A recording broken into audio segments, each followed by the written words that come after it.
देश के उत्तरी भाग में अक्टूबर की शुरुआत से ही हिमाचल की वादियां बर्फ से ढक गई हैं। लाहौल स्पीति, किन्नौर, मनाली और रोहतांग जैसे इलाकों में बर्फबारी होना इस वक्त में आम बात नहीं मानी जाती। आमतौर पर यहाँ पहली बाहरी बर्फबारी नवंबर के अंत या दिसंबर में होती है, लेकिन इस बार मौसम ने कुछ अलग ही करवट ली है। उत्तर भारत के मैदानी इलाकों दिल्ली, हरियाणा, पंजाब, उत्तराखंड और पश्चिम उत्तर प्रदेश में भी लगातार भारी बारिश हो रही है। आसमान में बादल छाए हुए हैं और तापमान अचानक गिर गया है। आइए इस बारे में जानते हैं कि ये सब कुछ आखिर क्यों हो रहा है। इसका सबसे बड़ा कारण है पश्चिमी विक्षोभ, जिसे अंग्रेजी में वेस्टर्न डिस्टर्बेंस भी कहा जाता है। ये एक ऐसा सिस्टम है जो ठंडी और नम हवाएं लेकर पश्चिम से आता है। आमतौर पर यह सिस्टम अक्टूबर के मध्य या अंत में सक्रिय होता है, लेकिन इस बार यह जल्दी आ गया है। मौजूदा समय में एक सक्रिय पश्चिमी विक्षोभ उत्तर भारत के ऊपर बना हुआ है। ये सिस्टम ईरान, अफगानिस्तान और पाकिस्तान से होकर भारत में दाखिल हुआ है और अपने साथ काफी नमी लेकर आया है। हिमालय क्षेत्र में इस सिस्टम ने ठंडी और नम हवाओं का संगम बना दिया है। नतीजा ये हुआ है कि ऊंचाई वाले इलाकों में तापमान शून्य के नीचे चला गया है और बर्फबारी शुरू हो गई है। वहीं मैदानी इलाकों में मूसलाधार बारिश देखने को मिली है। अब सवाल यह भी उठ रहा है कि क्या मानसून गया ही नहीं। भारतीय मौसम विभाग के अनुसार ये पश्चिमी विक्षोभ मानसून की वापसी को धीमा कर रहा है।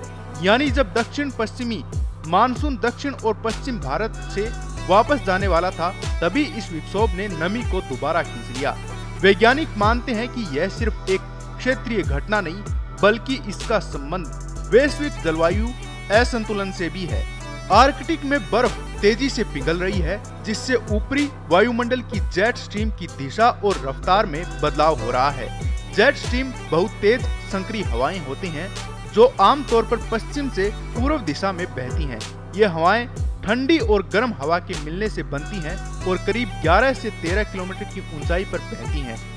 जब इनका संतुलन बिगड़ता है तो मौसम के पैटर्न भी बदल जाते हैं। जहां भारत में मानसून आमतौर पर 1 जून से 30 सितंबर तक सक्रिय रहता है, लेकिन पिछले कुछ वर्षों में ये अवधि खिंचने लगी है। दक्षिण भारत, बंगाल की खाड़ी और अरब सागर से उठने वाले लो प्रेशर सिस्टम अक्सर नमी के साथ उत्तर भारत की ओर बढ़ जाते हैं। इस साल प्रशांत महासागर में भी एल नीनो की स्थिति बनी हुई है, यानी समुद्र की सतह का तापमान सामान्य से ज्यादा है। एल नीनो सिर्फ मानसून ही नहीं, बल्कि पोस्ट मानसून मौसम को भी प्रभावित करता है। एल नीनो के कारण अरब सागर और हिंद महासागर में तापमान बढ़ता है, जिससे नमी असामान्य दिशा में चलती है और यह नमी पश्चिमी विक्षोभ के साथ मिलकर पहले ही बारिश और बर्फबारी ले आती है। इसमें हिमाचल और उत्तराखंड का भूगोल भी एक बड़ी वजह है। ऊंचाई में अचानक बदलाव, घाटियों में नमी का फंस जाना और हवाओं की दिशा में बदलाव, ये सब मिलकर स्थानीय मौसम प्रणाली माइक्रो क्लाइमेट बनाते हैं, जो मौसम को और ज्यादा प्रभावित करते हैं।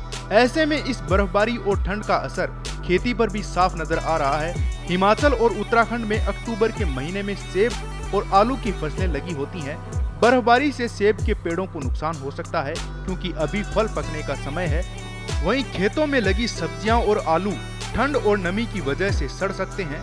बता दें कि यह कोई सामान्य मौसमी बदलाव नहीं है, यह जलवायु परिवर्तन की एक धीमी चेतावनी है।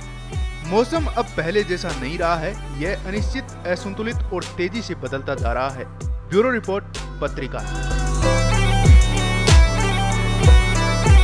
देश दुनिया की ताजा खबरें और वीडियोस के लिए अभी डाउनलोड करें पत्रिका ऐप।